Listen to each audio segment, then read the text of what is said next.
Ik is David Sishola, een visserman voor 32 jaar wat onder destijds die apartheid regime het my pa gewerkt bij vir 'n blanke regshouer. My pa was die besitting van daardie blanke man. Hulle het die quotas besit. Met die gevolg was hulle was gebeheer en gemanipuleer. Hulle het besluit wanneer word daar hoeveel geld moet my pa hulle pay, wanneer moet my pa hulle pay.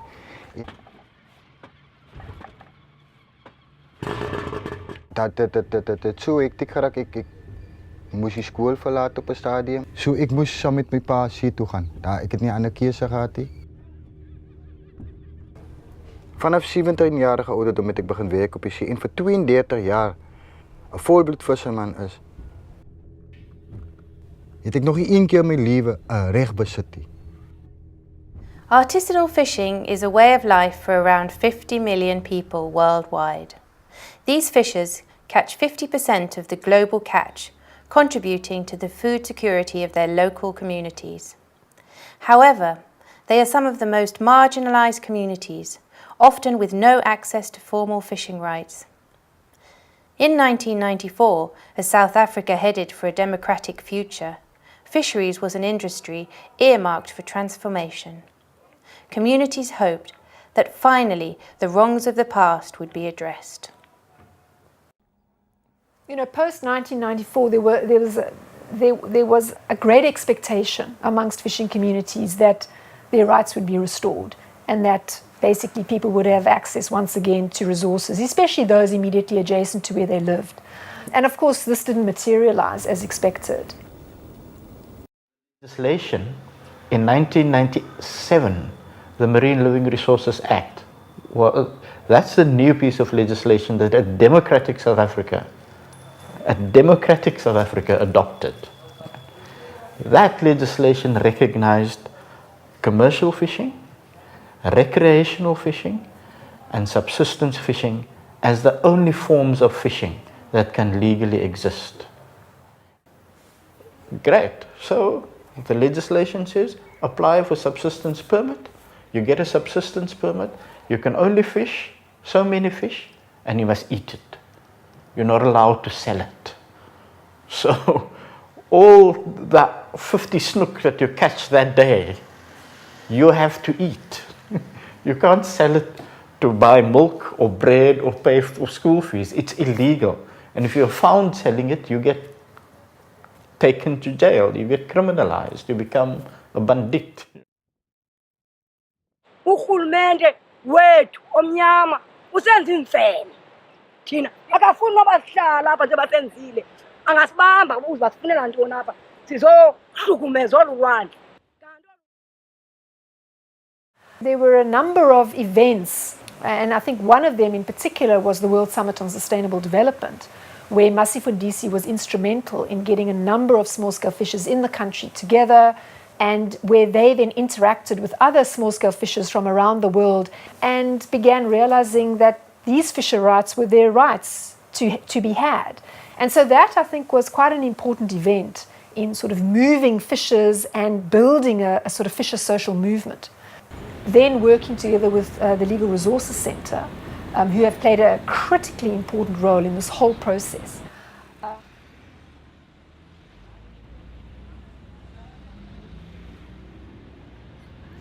So the original court case from 2005, which is known as Kenneth George, that case was based on the fact that the new regime of marine resource regulation in South Africa under the Constitution, that in fact had an exclusionary effect on small-scale fishing communities.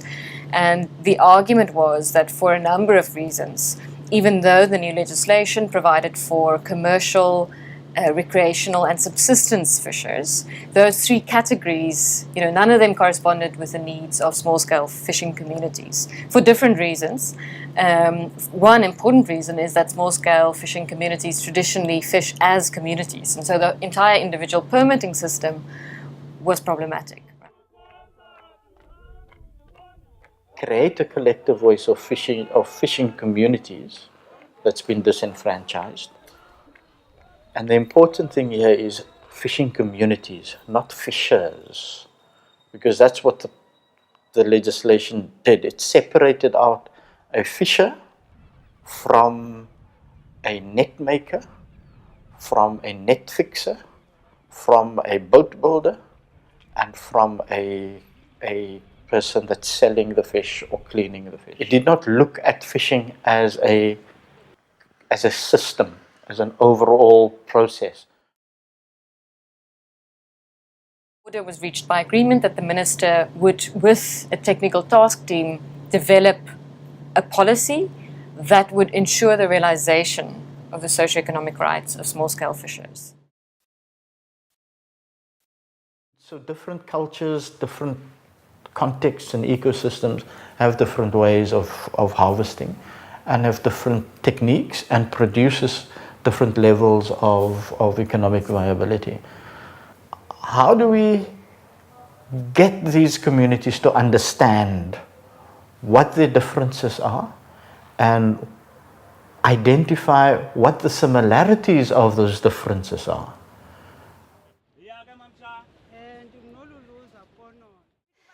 South Africa is a diverse country with a multitude of languages and cultures. It is also geographically diverse. This impacts fishing practices.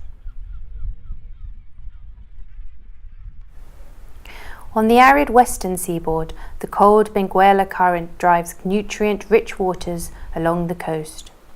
This upwelling is responsible for the abundance of life here, yet also results in an environment that can be cold and hostile. Here, much of the fishing is boat-based, chasing high-value species such as crayfish.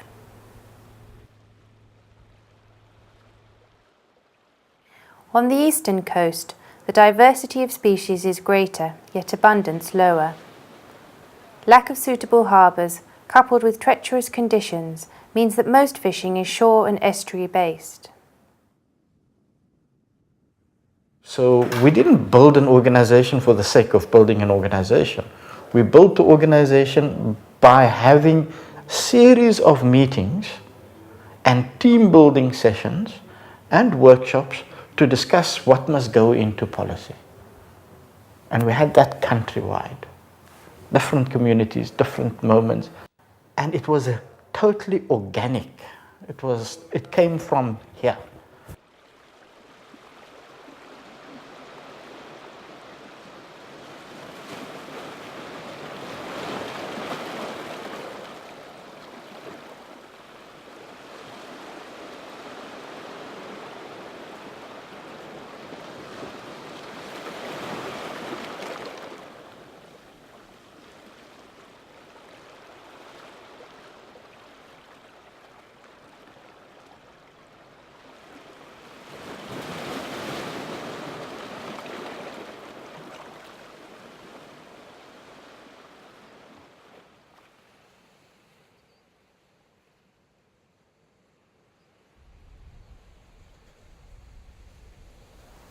The delays in implementing policy resulted in many representatives arguing for a stopgap measure.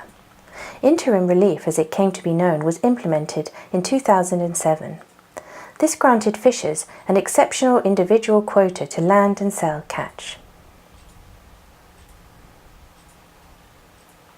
Now, in its 9th year, many argue that it has been corrupted to the extent it represents more of a hindrance to communities than a help.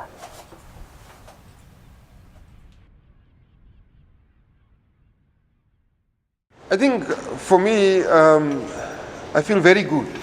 This is a policy that was written in conjunction with fishing communities, with the participation of fishing communities, with the inputs of fishers themselves, with the input of fisherwomen, the youth, you know. That's the most brilliant part to understand. And I feel part of it. And for that reason, I'm very much excited for it to become a reality. Yeah. We thought a year or two, of policy development and then it'll be there. We didn't expect it was going to take. Now 7, 8 years down the line, we're still not sitting with policy. These delays have caused frustration and suffering amongst fishing communities. Yet it is important to acknowledge that this process is without parallel in the world. It is only thanks to democratic South Africa's constitution and judiciary that the legal challenge was possible.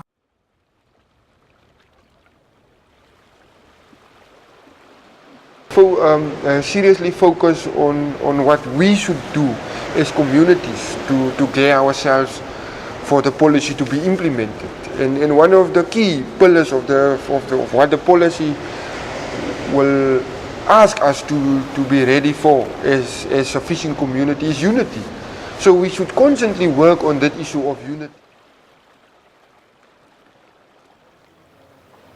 Where South African government went wrong was it changed politically from apartheid to non-racialism, but the nature of the economy stayed intact. In fact, the structure of the economy was consolidated by adopting WTO regulations, by entrenching World Bank policy. That is where this neoliberalism we have is particularly evil. You know, it's one thing having a system where concrete manufactured commodities is privately owned. But once nature and natural resources are, that has basically placed our entire earth at the mercy of the global entrepreneur. I'm still afraid that the small-scale fishing policy will be controlled by big business. I'm still afraid of that end. The challenges to implement are still great, yet the obstacles surmounted, impressive. When we were busy developing this policy, we were at the same time working with the United Nations Food and Agricultural Organization to say to them, you also have to develop an international set of guidelines that will return and enable the natural resource used by the small-scale fishing sector to the small-scale fishing sector. Recognize the human rights, and through recognizing the basic human rights to a livelihood, they will develop themselves.